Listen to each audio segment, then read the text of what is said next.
안녕하세요. 반갑습니다. 오늘은 좀 늦은 감이 있지만 23년도 4월에 제 성과를 영상으로 만들어 보았습니다. 어떻게 보면 23년 4월을 정리하는 영상이기도 한데요. 23년 4월에 가장 큰 이벤트는 바로 회사에 최종 합격한 것이었습니다. 회사에 최종적으로 취업하면서 그간 경험했던 슬럼프, 번아웃 등의 부정적 감정을 다소 극복할 수 있었습니다. 사업을 하겠다고 전 직장을 퇴사하고 7개월간 방황하다가 결국 제가 바라는 회사에 취업을 하여 불행 중 다행이었던 한 달이었습니다. 이외에도 직장을 구했으니 부동산을 보러 다녔고 또한 가지고 있던 주식은 대부분 정리를 하였습니다. 지금까지 제 4월에 중요 이벤트를 말씀드렸고요.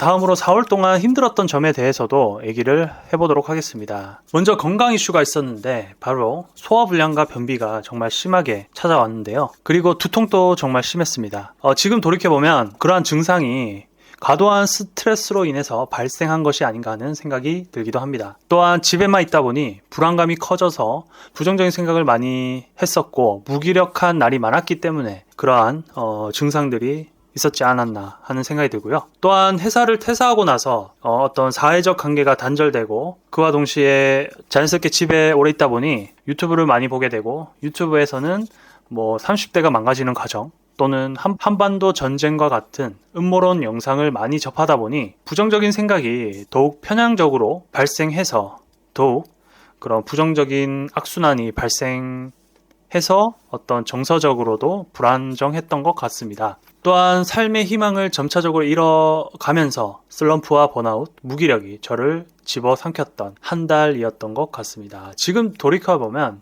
사회적 관계 단절이 이렇게도 무섭다는 것을 깨닫게 되고요. 그리고 4월 마지막 주에 회사를 입사하고 오랜만에 조직에 들어가다 보니 공황장애, 스트레스, 그로 인한 손떨림, 그리고 실수를 많이 하기도 했습니다. 일종의 사회적 성장통을 느낀 것이라고 생각하고 있습니다. 이러한 경험을 통해서 느낀 것은 삶이 덧없음을 느낄 때마다 상상력으로 극복할 수 있다는 것을 깨달을 수 있었습니다. 또한 행복은 상상력에 달려 있으며 끊임없이 의식화하지 않으면 불행에 빠질 위험이 크다는 것도 깨달았습니다. 이런 말이 있잖아요. 생각한 대로 행동하고 행동한 대로 살아간다는 말이 있잖아요. 그것처럼 우리가 어떤 자유의지를 가지고 희망의 끈을 찾겠다는 것을 의식화하지 않으면 자연스럽게 그 불행에 빠질 수도 있다라고 저는 생각합니다. 다음으로 4월간에는 욕구에 대한 갈증도 굉장히 심했는데요. 예를 들어 디즈니 플러스를 시청하거나 유튜브를 과도하게 시청하기도 했었습니다. 마치 술이나 마약과 같은 중독자처럼 중독에서 빠져나올 수 없는 그러한 상황이었는데요. 이 표는 제가 한 달 동안 그 욕구에 소비했던 시간을 측정하여 기록한 데이터입니다. 보신 것처럼 유튜브와 영화 시청에 상당히 많은 시간을 소비했다는 것을 알 수가 있습니다. 저 같은 경우 한 달에 유튜브만 35시간 정도를 보았고 그리고 인터넷, 게임, TV, 영화까지 합하면 84시간 정도를 모바일과 컴퓨터에 많은 시간을 소비했다는 것을 알게 되었습니다. 이를 하루 기준으로 평균화하면 하루 약 3시간 정도를 이런 플랫폼에 시간을 소비한다고 보시면 되겠습니다. 굉장히 생산적이지 않고 소비적인 이런 시간 소비 패턴은 사실 상당히 인생에 도움이 되지 않는다고 저는 생각하기 때문에 5월부터는 35시간을 목표로 하고 있습니다. 35시간이면 보통 한 주에 7시간 정도를 목표로 한다는 것입니다. 7시간을 유튜브든 영화든 뭐든 딱 하루 1시간만 그런 플랫폼에 소비한다고 보면 되겠습니다. 이를 목표로 하고 있습니다. 다음으로 식습관에 대해서 좀 측정한 데이터인데요. 차례로 보시면 술을 한 달에 6번, 6회 정도를 마셨고 야식은 9회, 그리고 인스턴트와 같은 그런 안 좋은 음식들을 섭취한 것은 15회, 그리고 탄산음료 20회, 그리고 군것질 18회, 총 68회의 안 좋은 식습관을 가졌다는 것을 알 수 있습니다. 5월부터는 야식과 인스턴트, 그리고 음료, 군것질, 술을 되도록 안 먹도록 습관화하는 것이 목표가 되겠습니다. 다음의 표는 4월 한 달 동안의 우울감과 집중력에 대한 것을 측정해 본 데이터인데요. 4월 한 달 동안 우울감이 12회 정도 발생한 걸로 보니 거의 한 3분의 1은 부정적인 생각을 가졌다라고 판단할 수 있을 것 같습니다. 사실 우울증이나 집중력은 제가 대응할 수 없는 영역이라고 생각합니다. 이게 어떤 호르몬에 의한 영향일 수도 있고 제가 어떻게 컨트롤할 수 없는 주변 환경과 주변 지인들에 의해서도 발생할 수 있는 부분이 있기 때문에 대응할 수 없는 영역이라고 말씀을 드리는 거고요. 그렇기 때문에 우울감이나 집중력의 경우에는 기록과 그리고 측정, 데이터를 측정하는 것에만 의의를 두고 있습니다. 그리고 마지막으로 제 양적 성장에 대한 내용으로 영상을 마치도록 하겠습니다. 먼저 말씀드리는 것은 제가 한 달 동안 독서, 그리고 블로그, 그리고 컨텐츠를 수행한 표가 되겠습니다. 컨텐츠는 저 같은 경우에는 이제 유튜브를 제작하는 것이고, 블로그 개수를 의미하고 글쓰기라고 보시면 되고요. 그리고 독서는 책을 읽은 건수라고 보시면 되겠습니다.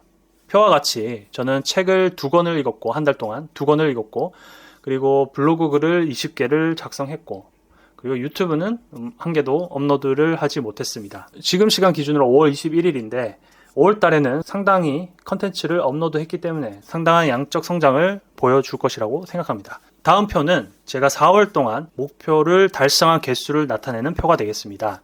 보신 바와 같이 저는 목표를 전문성, 컨텐츠, 경제, 사업 이렇게 4가지 파트로 나눠서 그 목표를 또 각 파트마다 세분화해서 목표를 수행하였습니다. 여기서 전문성은 이제 제가 다니는 회사와 관련된 커리어와 관련된 목표라고 보시면 되겠고, 컨텐츠는 유튜브든 책 출판이든 저의 어떤 브랜딩, 퍼스널 브랜딩에 대한 목표가 되겠고, 경제는 부동산 주식과 같은 제가 향후 경제적 자유를 이루기 위한 혹은 어떤 경제적인 배경 지식을 쌓기 위한 목표라고 보시면 되겠고요. 다음으로 사업은 제가 컨텐츠를 활용해서 사업화를 하는 그런 활동이라고 보시면 되겠습니다. 보시는 바와 같이 4월 달에는 전문성과 사업의 경우에는 제로입니다. 이와 관련된 활동은 거의 전무하고요. 대신에 저는 이제 컨텐츠와 이제 경제에 대한 어떤 목표를 수행하는데 힘을 쏟았습니다. 주로 이제 경제와 관련된 목표를 수행하는데 힘을 쏟았고, 가장 4월 달에 가장 이제 생각나는 그런 목표 중에 꼽아보자면, 제가 살고자 하는 지역의 부동산 매물을 찾아보고 임장을 하기도 했고, 그리고 분양 모델 하우스를 1회 방문하기도 했고, 그리고 주식 강의를 3회 신청하여 듣기도 했습니다. 이상 제 23년도 4월의 어떤 성과를 이렇게 정리를 해서 영상화해서 여러분께 소개를 드렸습니다. 이상 영상을 마치도록 하겠습니다. 끝까지 시청해 주셔서 감사합니다.